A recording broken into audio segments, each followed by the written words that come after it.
Slide notes. You can add notes to your slides from Notes pane. Often called speaker notes, they can help you deliver or prepare your presentation. To add notes, 1.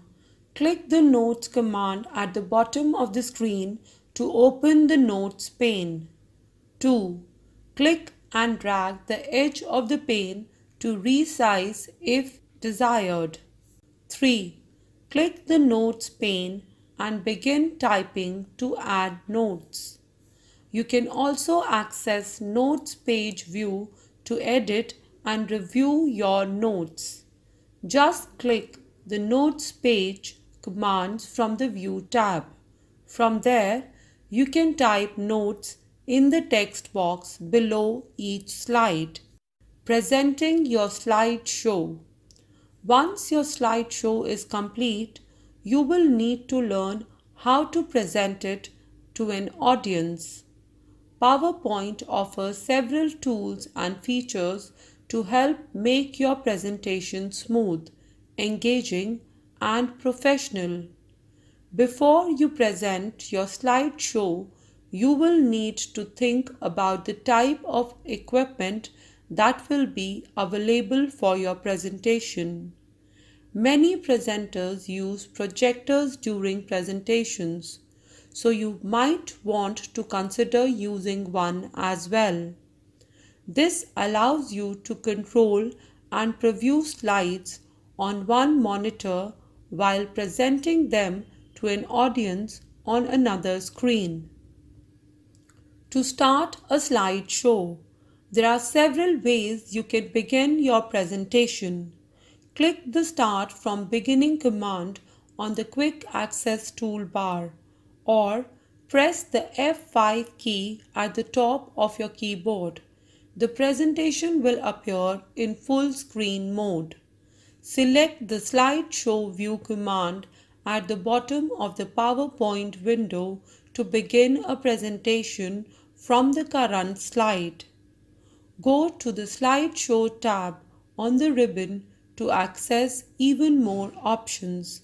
From here, you can start the presentation from the current slide and access advanced presentation options to advance and reverse slides.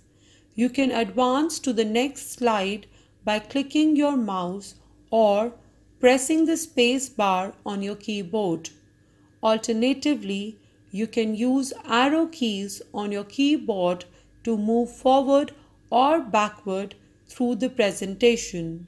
You can also hover your mouse from the bottom left and click the arrows to move forward or backward. To stop a slideshow, you can exit presentation mode by pressing the Escape key on your keyboard. Alternatively, you can click the Slideshow Options button in the bottom left and select End Show. The presentation will also end after the last slide. You can click the mouse or press the space bar to return to normal view. Slideshow Setup Options. PowerPoint has various options for setting up and playing a slideshow. For example, you can set up an unattended presentation that can be displayed at the kiosks and make your slideshow repeat with continuous looping. To access slideshow setup options, 1. Select the Slideshow tab, then click the Setup Slideshow command. 2. The Setup Show dialog box will appear. From here, you can select the desired options for your presentation. Click the buttons in the interactive below to learn about various options for setting up and playing a slideshow. To advance slides automatically, you will need to customize the slide timing on the Transition tab. Rehearsing and recording your presentation. There are many things to keep in mind when preparing to give a presentation. How long will it last? What will you say? Fortunately, PowerPoint offers several tools that can help you rehearse your slideshow. You can even record a copy with voice-over narration, allowing viewers to watch the presentation on their own. Rehearsing slideshow timings. Rehearsing timings can be useful if you want to set up a presentation to play at a certain speed without having to click through the slides yourself. It also gives you the opportunity to practice your talking points. Using this feature, you can save timings from each slide and animation. PowerPoint will then play the presentation automatically using these timings. Rehearsing is often one of the last steps in creating a polished presentation. To rehearse timings, 1. Go to the Slideshow tab. Then click the Rehearse Timings command. 2. You will be taken to a full screen view of your presentation. Practice presenting your slideshow. When you are ready to move to the next slide, click the Next button on the recording toolbar in the upper left corner. You can also use the right arrow key on your keyboard. 3. When you reach the end of the show, a dialog box will appear with the total time of your presentation. If you are satisfied with your timings, click Yes. 4. The timings will be saved. The next time you present, PowerPoint will use these timings to advance the slides automatically. If you need more than one type to try to get the timings just right, the recording toolbar can be used to take a break or start over on a slide. To pause the timer, click the pause button. No actions taken while the timer is paused will be included in the timings.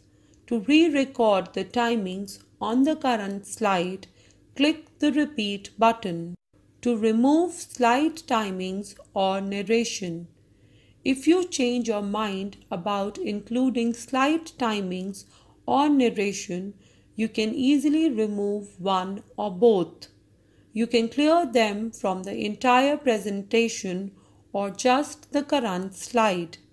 To do this, simply go to the Slideshow tab. Click the Record Slideshow drop-down arrow, hover over Clear, then choose the desired option from the menu.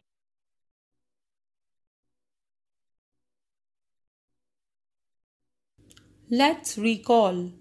A transition can be as simple as fading to the next slide or as flashy as an eye-catching effect.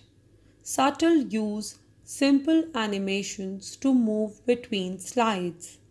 Exciting use more complex animations to transitions between slides. Dynamic transitions will move only the placeholders, not the slides themselves. Normal view is the default view where you create and edit slides. Slide sorter view is used to drag and drop slides to reorder them quickly. Reading view fills the PowerPoint window with a preview of your presentation. Outline view shows your slide text in outline form. You can add notes to your slides from the Notes pane. You can exit presentation mode by pressing the Escape key on your keyboard. Rehearsing timings is often one of the last steps in creating a